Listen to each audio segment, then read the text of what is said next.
We asked Asus and AMD to put their best work forward, and the Zenbook S was their response. And I gotta tell you guys, seriously, no BS, this is one of the finest laptops I put my thingeth on. Really, it's that good. And the configuration here is no joke. After all, we are rocking AMD's Ryzen AI 9 HX series processor. We've got super fast 24 gigabytes of LPDDR5X memory, Radeon's 890M integrated graphics. We also do have a nice large 1 terabyte SSD combined with super fast Wi-Fi 7 as well as Bluetooth 5.4 standards, and this is a gorgeous 16-inch OLED panel. Now, this laptop is ultimately a premium tier machine, so we are going to review it in that context and keep it to that bar. However, there is so much to talk about here, so I'm really excited for this review. Let's get started. Now, at first glance, you're like, really, Asus, you're gonna just give me a generic cardboard box for such an expensive laptop? That's what I thought too at first, but joke's on us, because inside this box is a much finer looking paperback cardboard box. Open that thing up, and inside you are presented with the crown jewel, of course, the Zenbook S16 itself. More on that in a quick minute though. We also get a standard 65 watt charging adapter with a Type-C connection, and then past that we have a paper envelope inside which we'll find everything from the quick start guide to the warranty and regulation information. There's a lot to like about this laptop, but its design is one of its most prominent features. After all, you've got that traditional Zenbook look with a low profile slim design, a ultra sleek form factor combined with that linear symmetrical edge style that we've seen with a lot of other Zenbooks. However, the signature thing here is the fact that they're using a marketing term known as ceraluminum, which basically means this laptop is a mixture of ceramic and aluminum materials coming together. The result is this very nice premium and subtle texture-like feel that just looks nice but feels even better. And also, you only have a modest weight of just around 3.3 pounds, which is exceptionally light for a 16-inch laptop. Again, partly due to the fact that they're using this unique mixture of materials. Now, starting with the top side, you'll notice that gray color on the top lid looks very nice. The material does have a very slight texture to it, but it's not rough. It's ultimately smooth, which is unique as well. And also, it's highly fingerprint resistant, allowing you to preserve the clean look and design of this great looking machine. Fortunately, the Zenbook S does not use its slim form factor as an excuse to exclude ports, and so on one side you have a fully loaded HDMI 2.1 port, you also have two USB 4 Type-C ports, and then the good old headphone jack. On the other side you have a USB-A super speed port for generation 3.2, and then a full-size SD card reader, which is pleasantly welcome versus a more, space-saving micro SD card reader, so ports are a solid pass. The bottom side of the laptop, interestingly enough, actually has a standard aluminum finishing. However, you'll notice you have a nice long and large air intake vent here, so that's always a good thing. And then you'll notice Asus, being Asus, has included very sleek bottom firing speakers in the form of these sharp cutouts on either edge. I don't know if this has any direct implications for audio quality, but we will do a sound test later on in the video. When you unfold this laptop, you are immediately reminded that this is ultimately a 16-inch form factor laptop. You have a wonderful amount of space around the palm rest, and again, that ceraluminum material just gives it that nice premium look and feel. But at the center, you'll notice you have a larger than average New York size apartment trackpad here, which has so much space, seriously. And on top of that, you do have a very tactile feeling trackpad, albeit it is made of a plastic finishing rather than a glass one, so there is some degree of flex, but despite all this, I think it's a very comfortable trackpad to use. The keyboard here is of respectable quality. I mean, you've got nice large keycaps, the font is easy to read, and you've got a good general layout overall. You also have a fully backlit keyboard with multiple brightness settings, and unfortunately, Asus has opted not to include a 10 keypad for the sake of aesthetics on a productivity machine. For some people, it's not going to be a big deal, but for people who need that, it is going to be a bit of a consideration factor. Now, coming back to the typing quality, overall, you've got a nice, clean, tactile typing experience, though it's not nearly as good as the likes of what you find with Lenovo's Yoga series of laptops or HP Spectre or Envy series of laptops either.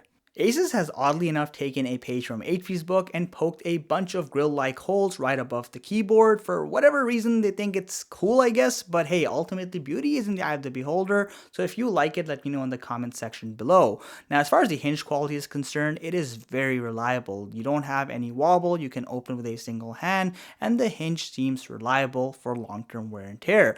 As far as display fitting is concerned, you have a fully glass recessed surface over here. You'll notice that the chin is respectably thin and very immersive. Same thing with the side bezels, they're very narrow and clean. And then on the top, again, a fairly thin forehead as well, at the center of which you have a standard full HD webcam with a built-in IR scanner. The quality here is decent enough for most lighting settings, so there's really not a lot more to say.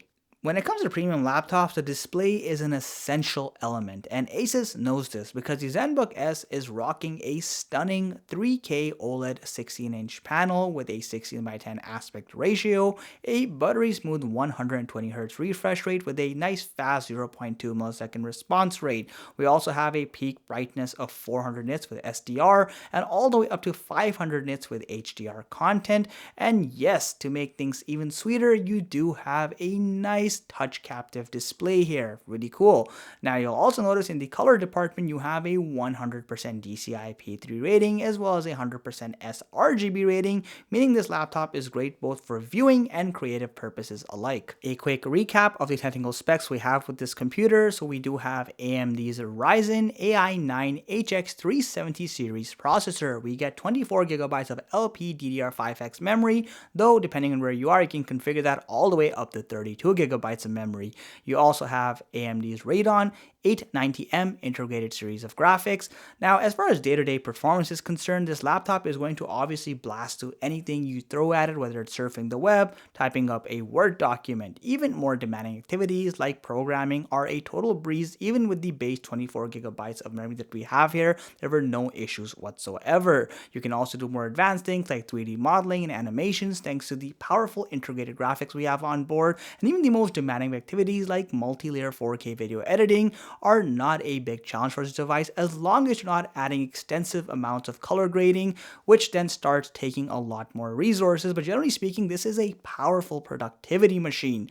Now, as far as gaming performance is concerned, it is worth noting that oddly enough, due to maybe optimization, I found games like Fortnite were struggling to hit the 60 frames per second mark with frequent frame drops. I don't think this is a capability or technical issue, more so an optimization one, and I feel like this will get better over time, but as of right now, gaming performance seems to be a little bit on the lower end. Now, one thing that I find very odd is that thermals don't seem all that attractive with this machine. So we found under unrealistic peak loads, we hit a maximum average surface temperature of 47 degrees Celsius, which is much hotter than previous Ryzen 7 and 9 laptops. It's also worth noting with more realistic sustained loads, we were getting around 41 degrees Celsius, which is a much cooler number, but still on the warmer side. Ironically though, this didn't really cause major thermal throttling, but it does have potential wear and tear implications. It's also worth noting that the fan noise rarely exceeded about 48 decibels, which again might be part of the reason this laptop is heating up so much, is that the fan just isn't outputting enough air potentially. Self-upgradability is going to be very limited as you might have expected because RAM is entirely soldered on board, so make sure you get the right configuration from the get-go because you're stuck with what you get initially. Now, with that said, fortunately, you can upgrade the one existing M.2 drive on board. It's already being preoccupied, but technically you could replace that with a higher capacity 2280 drive. We are also granted a 78 watt-hour battery with this laptop, and battery life and efficiency is pretty good despite having a very high performance processor. So with a realistic general use case, we got all the way up to 10 hours of runtime on a single charge.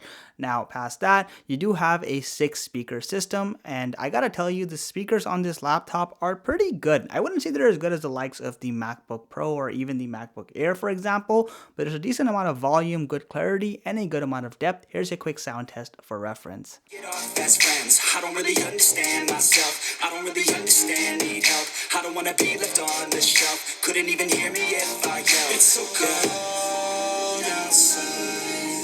I'm alone, I'm alright. It's so cold outside.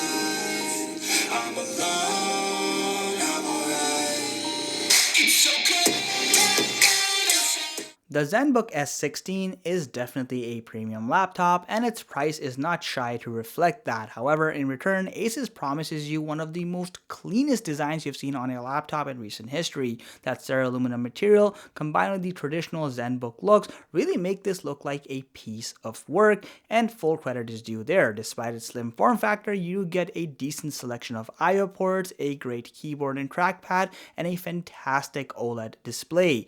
Now, the laptop also generates some pretty good performance, general productivity, and even high-end productivity is totally doable despite its slim design thanks to that powerful AMD Ryzen AI9 processor.